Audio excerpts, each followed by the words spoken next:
Kuzampo and Namaste साथीहरू welcome to our blog र आज चाहिँ हामी भुटनिसको एउटा डिस बनाउन गइरहेछौँ।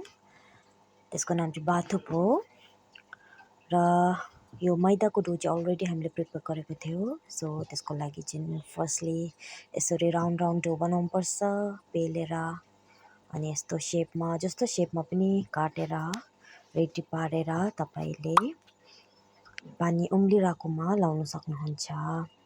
र अनि यो चाहिँ अचारको लागि हो। अचारको लागि चाहिँ खोर्सानी फ्राई गर्नुपर्छ लसुनसँग अनि त्यसलाई फ्राई गरेर तपाईहरुले एकछिन राखेर चाहिँ निकालेर त्यहाँदेखि डाइरेक्ट तोक्चामा कुट्नु मात्रै पर्छ। अनि अब चाहिँ हामीले एक्चुअली पनिरको बाथुप बनाउन आँटेको त्यसले गर्दा पनिर काटेर फ्राई गर्नको लागि रेडी गरिरहेको छौँ। पनिर पनि जस्तो शेपमा काट्दा पनि हुन्छ। हामीले चाहिँ आज क्युब शेपमा काटेर रेडी पार्दैछु साथीहरू। र अनि यो पनिरलाई पनि त्यसरी तेल लाएर डिप फ्राई गरेर एकछिन राखेर तपाईहरुले निकालेर साइडमा राख्न सक्नुहुन्छ साथीहरू।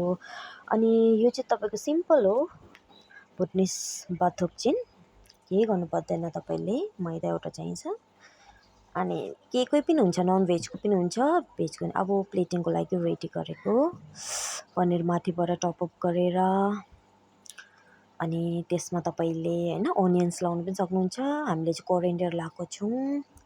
कोरिएन्डर लायो अनि इजी अघि बनाएको अचार एउटा टप अप गरेर अब रेडी भयो सर्भ गर्नको लागि।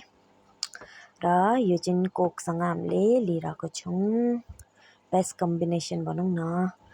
अनि यो चाहिँ एउटा छोटो मुकबाङ गरेको हामीले। हुन त क्यामेराको एंगल त्यति राम्रो भएको छैन होला तर पनि साथीहरुले हेरेर इन्जोय गरिदिनुस् होला। अनि टेस्टी भएको थियो। युजुअली हामीले रेस्टुरेन्ट होटल्सतिर खान्छ नि त घरमा खाँदा पनि एक्स्ट्रा टेस्टी हुँदो रहेछ साथीहरु। यो चाहिँ अब फेरि एउटा हल्का फुल क्यामेरा एंगलमा तपाईहरुलाई देखाइरहेको छु कसरी खाँदैछु। अनि एकदम मिठो मिठो भएको थियो। यो चाहिँ आजको हाम्रो छोटो एउटा ब्लग थियो। तपाईहरुले मन पर्यो भने सब्स्क्राइब गरिदिनुस् लाइक गरिदिनुस्। Thank you for watching.